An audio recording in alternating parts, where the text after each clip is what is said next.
Supplementary reader के अंतर्गत जो पहला चैप्टर है द थर्ड लेवल, उसका जो पहला क्वेश्चन है पाठ के अंतर्गत वह है what does the third level refer to. Third level किससे संबंधित था, किसके बारे में बताता है। The third level refers to the subway of the grand central station. Grand central station का जो सबवे था, भूमिगत मार्ग था, उसके पैसेंजर्स को गेल्सबर्ग तक ले जाता था। The third level on the station was a medium of escape by Charlie. वो मीडियम ऑफ एस्केप था चार्ली के लिए। वो इसलिए था क्योंकि चार्ली जो है मॉडर्न लाइफ की हर रियलिटी से भागना चाहता था। यह नरेटर चार्ली के लिए आया है। It provided him a base where he could interview fantasy and reality. वो उसे आधार प्रदान कर सकता जहाँ वो इंटरव्यू कर सकता था फैंटेसी एंड रियलिटी को। इंटरव्यू मतलब इंटर मतलब बीच में, मतलब बुनना, इसे आपस में वो जोड़ सकता था, चाहे रोक सकता था। It provided him a base, वो उसे एक आधार प्रदान कर जहाँ वो अपनी कल्पना और वास्तविकता को रोक सकता था। ठीक। Would ever go back to the ticket counter on the third level to buy tickets to Galesburg for himself and his wife. क्या चार्ली दोबारा टिकट काउंटर पर जाएगा थर्ड लेवल के टिकट खरीदने के लिए अपने और अपनी पत्नी के लिए? ऐसा वो कभी नहीं करेगा, क्योंकि हम जानते हैं कि third level was his imagination only.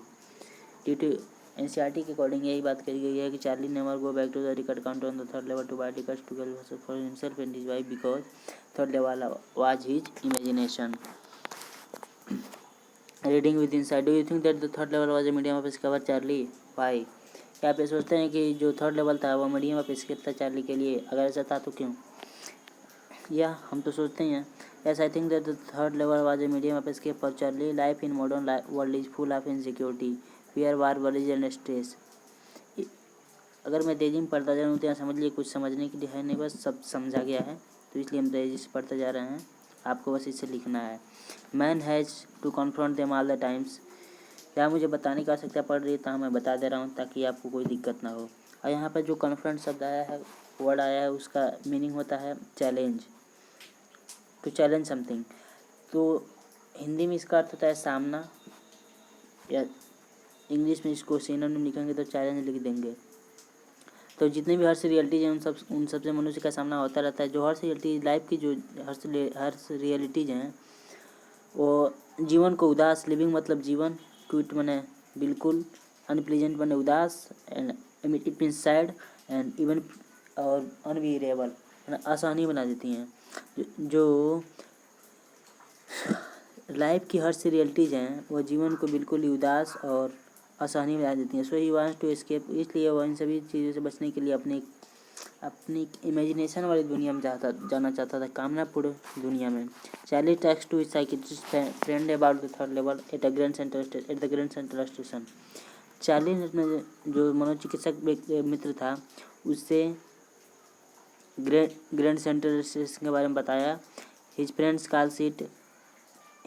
Call seat, उसके मित्र ने कहा कि यह एक वॉकिंग ड्रीम है, टू विश फुलफिलमेंट, अपनी कामनाओं की पूर्ति के लिए।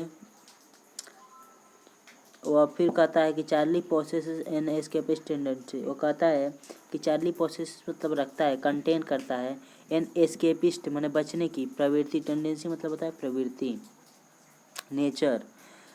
तो एस्केपिस्ट टू सेव फ्रॉम हो जाएगा Charlie possess an escapist tendency. Charlie बचने की प्रवृत्ति रखता था या रखता है, इवन उसके लिए है, हमारे लिए तो रखता था होगा।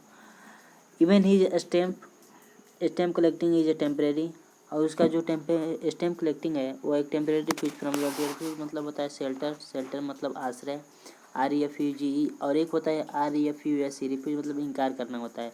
तो वह यहाँ पर नहीं, यहाँ पर रिफ्यूज है, टेम्परेरी रिफ्यूज, अस्थाई आश्रय फ्रॉम रियलिटी, वास्तविकता से अस्थाई आश्रय, यानी वह वास्तविकता का अस्थाई आश्रय बन गया था। वह चाहता था कि मैं अपनी इमेजिनेशन वाली दुनिया में जाऊँ और वहीं पर रहूँ, तो इसलिए कहा गया है इट वाज टेम्परेरी रिफ्यूज। मतलब stamp collecting is a temporary refuge from reality. अगला क्वेश्चन है what do you infer from Sam's letter to Charlie. Sam का जो लेटर था चार्ली के लिए, उसके बारे में आप क्या जानते हैं? तो देखिए, the way Charlie came across Sam's letter was surrounded in mystery. जिस प्रकार से चार्ली के पास सैम का लेटर आया और उसके लिए रहस्य से भरा था। Among his oldest first day cover, उसके जितने भी देखिए, जहाँ दो वस्तु से अधिक के बीच की में तुलना की जाए वहाँ एमंग आता है। तो वहाँ लिखा है एमंग इज ओल्डेस्ट, सबसे पुरानी जो उसकी फर्स्ट डे कवर लेटर थी। ही फाउंड एन एनवेलप, उसने एक पत्र लिफाफा पाया। The envelope containing the letter bore the address of his grandfather, जिसमें उसके पिता के एड्रेस पर भेजा गया था, ग्रैंडफादर उसके दादाजी के। It was written on July 18, 1894। The post mark showed the picture of President Garfield. वो जो लेटर था उस पर वो डेटेड था जुलाई 18, 1894 से, और उस पर जो सील ऑफ पोस्ट था, मतलब सील की पोस्ट की जो मुहर थी, वो showed the picture of President Garfield. Generally the first day covers a blank paper in them, but this one contained a letter. The letter was addressed to Charlie in the, जो समानता जो paper था वो खाली था, but वो एक पत्र रखता था। The letter was addressed Charlie के लिए लेटर था। In the letter Sam had informed Charlie that, वह चार्ली को सूचित किया था कि that he was living on the third level, वह थर्ड लेवल पर रह रहा है। He had also told Charlie, उसने चार्ली को भी बताया कि and his wife to keep looking for, कहा कि तुम अपनी पत्नी थर्ड लेवल को खोजते रहना, क्योंकि वो जानता था चार्ली वैसे वो थर्ड लेवल पर नहीं गया था, वो कहीं और गया था। ठीक, जो रियल बात है, वह समझ गया था, इसके मन की दशा को जान गया था कि यह रियलिटी से भागना चाहता है, इसलिए वो इस प्रकार की कोरी कल्पनाएं कर रहा है, और ये मतलब पागल हो गया। वह ये भी सोचता था, उसकी पत्नी ने तो कहा, मगर ये पूरी तरह सोचता था कि ये पागल हो गया। इसलिए उन्होंने कहा कि तुम और तुम्हारी पत्नी भी मिलकर उसे खोजते रहना, मैं थर्ड लेवल पर आ गया हूँ। वो थर्ड लेवल पर नहीं गया था, वो कहीं और गया था। मतलब जहाँ तक हमने पाठ पढ़ के समझा है, यही बात समझ में आई है। Clearly the letter was a product of Charlie's imagination. देखिए यहाँ पर कह भी रहा है कि स्पष्ट रूप से बता रहा है कि वह उसके सोच का परिणाम था, चार्ली के कल्पना का वो परिणाम था थर्ड लेवल। आप क्या सोचते हैं कमेंट सेक्शन में ज़रूर बताइएगा। The modern world is full of insecurity, fear, war, worry and stress. What are the ways in which you attempt to overcome them. जो मॉडर्न लाइफ है वो इनसिक्योरिटी, फियर, वार और वरी से भरा हुआ है। उनसे बचने के लिए, उनको जीतने के लिए, उन पर विजय पाने के लिए हम क्या क्या अपना एफर्ट दे सकते हैं, प्रयास कर सकते हैं। We can overcome the anxieties and insecurity. जितनी प्रकार की चिंताएं हैं, इनसिक्योरिटी हैं, उन सबको हम जीत सकते हैं। Bread by your inevitable existence in the modern world by getting involve in some practical. Getting involve मतलब शामिल होकर कुछ प्रैक्टिकल मतलब अभ्यास कार्य, एंड बेनिफिशियल एक्टिविटीज, कुछ कार्य करके, कुछ प्रयोगात्मक कार्य करके, कुछ फ़ायदा पहुंचाने वाली क्रियाओं को करके। कल्टिवेटिंग हॉबीज, हॉबी मतलब आदत होता है, आदतें। स्पेंडिंग टाइम विद फैमिली, परिवार के साथ समय बिताकर। And friends, going on trips मतलब टूर के लिए। एंड एक्सकर्जियंस, परसिंग मेडिटेशन करना एंड एक्सरसाइज करना। ये सब हमें अपने जीवन को हेल्दी रखने के लिए बैलेंस करेंगे। Reading good books is equivalent to having good friends. अच्छी किताब पढ़ना एक अच्छे दोस्त रखने के बराबर है। ठीक, तो अच्छी किताब हमें पढ़ना चाहिए with great insight. They not only enrich us with the vast store of knowledge. किताबें जो होती हैं वो केवल नॉलेज से ही भरपूर नहीं होती हैं, केवल नॉलेज का स्टोर नहीं होती हैं, बट लेकिन वो हमें हेल्प करती हैं to learn from others experience, और हमें दूसरों के अनुभव। And stay to some basic qualities of humanity, और मानवता की जो बेसिक रूट्स हैं वो क्या होती हैं वो सब हमें बताती हैं। It means they teach us humanities. Joining hobby classes और जिम, अटेंडिंग सोशल इवेंट्स, सामाजिक घटनाएं like birthday, weddings, going for outdoor games like play football, cricket etcetera. Interacting meaningfully through social networking sites and writing diaries, अपनी खुद की diary लिखना, etcetera. जो इतनी भी इस प्रकार की वस्तुएं हमें रिलाइव करती हैं आवर वरीज एंड स्टे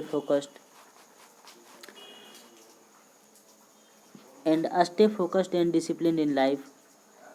जीवन में अनुशासन होता है और हम हमेशा अपने काम के प्रति फोकस्ड रहते हैं, उन सब पर कंसंट्रेट किए रहते हैं। Simple activities like listening to music, गाने सुनना, playing with pets like dog, and occasional dinner out, कहीं बाहर घूमने खाने पीने के जाना, वाचिंग सिनेमा देखना, plays or going to place like parks, बगीचे में जाना etcetera can go a long way in helping us to get rid. ये सभी हमें चिंताओं से मुक्त कर सकती हैं, boredom and insecurities.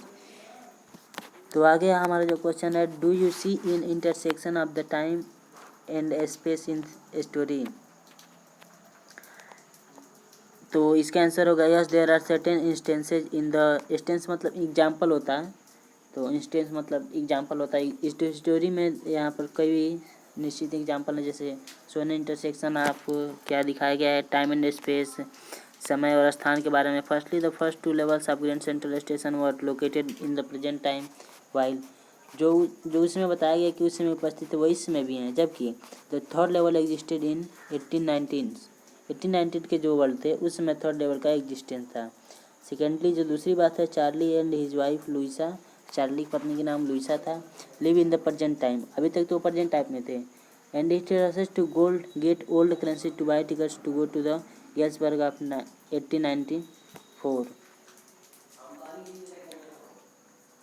Further the old architecture मतलब होता है स्थापत्य वास्तुकला of the platform at the third level is different from the modern platform of the first 2 levels.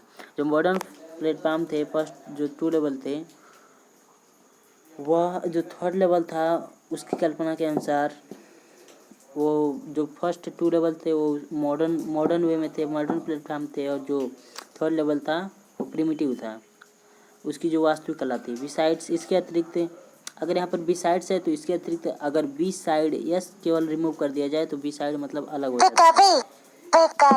तो उसके बाद अगला क्वेश्चन है, नहीं अभी जो इसमें है, the archaic manner of dressing by the people and the newspaper the world dated June 11, 1984 also overlaps with Charlie's real-time world and existence.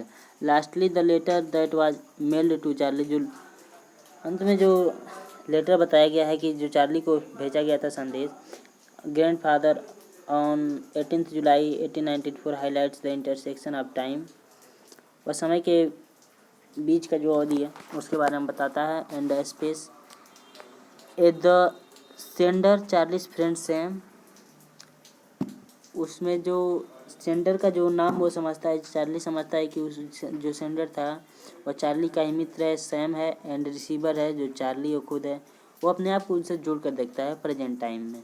तो that was intersection between space and time. तो आज के लिए बस इतना ही, आगे अगला question बाद में देखेंगे। धन्यवाद इतना देखने के लिए।